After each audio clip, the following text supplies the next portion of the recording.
Welcome to SP smart hybrid comparative schooling system. बच्चों, यहाँ पे ग्रेविटेशन के PYQ में कुछ क्वेश्चन डिस्कस कर रहा हूँ। तो क्वेश्चन नंबर वन है, यहाँ पे आपको डायग्राम गिवन है और इसमें कहा है कि the figure shows elliptical orbit of a planet M about the sun S, the shaded area SCD, ये जो एरिया है SCD is twice the shaded area SAB। जो ये SAB एरिया है इसका ये डबल है।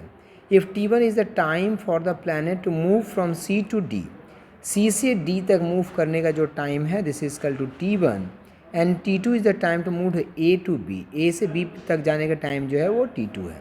तो आपसे पूछा है कि बताइए दोनों में क्या रिलेशन है।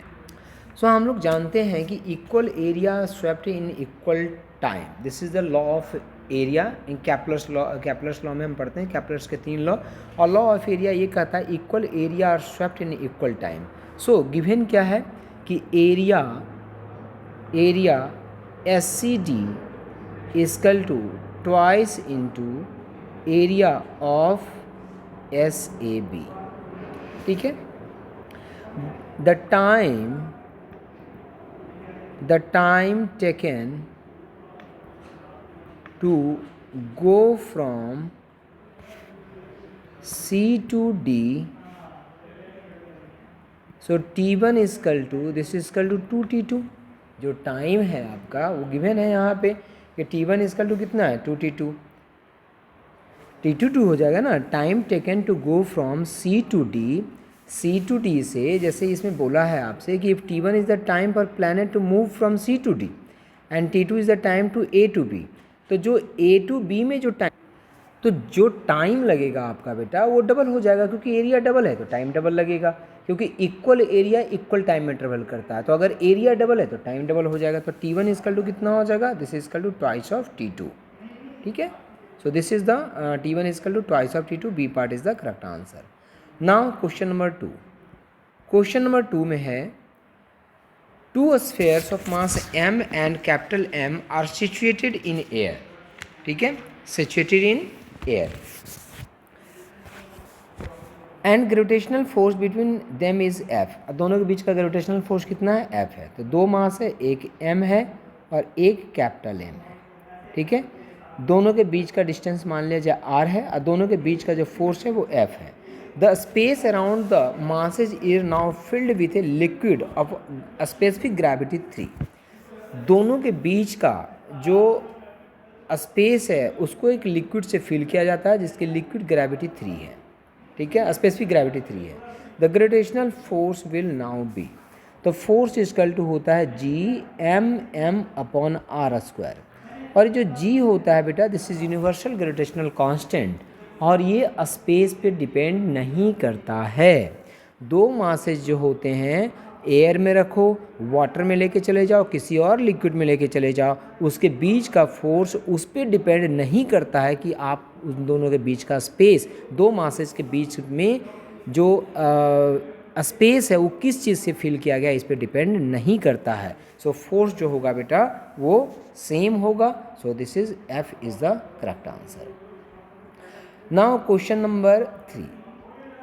नंबर 3 में है A body of weight 72 Newton moves from the surface of Earth at a height half of the radius of Earth. Then gravitational force exerted on it is। So force जो है बेटा surface पे कितना होता है G(M)M upon this is equal to RE का square. So अगर half height लेके हम चले गए तो फोर्स जो लगेगा RE/2 पे वो कितना लगेगा, so this is G(M)M divided by RE plus RE/2 का कितना हो जाएगा, this is whole square. So this is equal to यहाँ से कैलकुलेट करोगे तो 4/9 and this is equal to into F surface आ जाएगा। सो कितना हो जाएगा 4/9 और सरफेस पे फोर्स कितना है 72 newton. So this is equal to 9×8 and 8×32 32 newton is the correct answer. Now question number 4 में कहा है next question is a spherical planet has a mass MP and diameter dp. A particle of mass m falling freely near the surface of this planet will experiences an acceleration due to gravity equal to. So force equal to कितना होता है? So this is equal to G M P M upon कितना हो जाएगा? This is D P by 2 का whole square. So acceleration due to gravity equal to होता है force upon mass. दो के बीच में जो दो बॉडी के बीच में जो फोर्स लग रहा है बॉडी और प्लैनेट के बीच में divided by mass. So this is equal to G M P divided by D P by 2 का कितना हो जाएगा? Whole square. So this is equal to 4g this is equal to M P upon D P का कितना हो जाएगा? Whole square. So this is the correct answer. तो correct answer कौन सा है यहाँ पे? A part is the correct answer. This is the acceleration due to gravity. Now question number 5. ये क्वेश्चन नंबर 4 था. Now question number 5. Next question जो है, a body of mass m is placed on the earth's surface which is taken from earth's surface to a height of h is equal to 3r. Then change in gravitational potential energy is. So gravitational potential energy on the surface of earth is equal to u is equal to minus g m m upon r. So अगर h is equal to 3r है, h is equal to कितना है? 3r. So अगर हम 3r पे लेके चले जाते हैं तो वहाँ पे जो ग्रेविटेशनल पोटेंशियल एनर्जी होगा, so this is equal to minus G M M upon this is R plus H. So U is equal to minus G M M upon R plus this is equal to 3r. So this is equal to minus G M M upon 4r. So change in potential energy कितना हो जाएगा?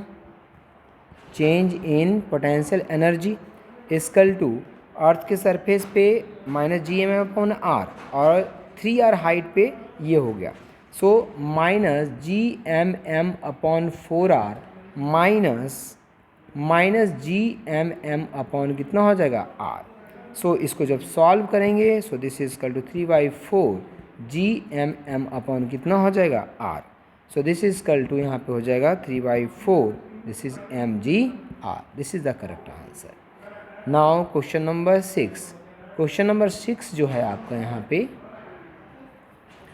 उसमें कह रहा है for a planet having mass equal to mass of the earth but radius is 1/4 of the radius of the earth the escape velocity for this planet will B.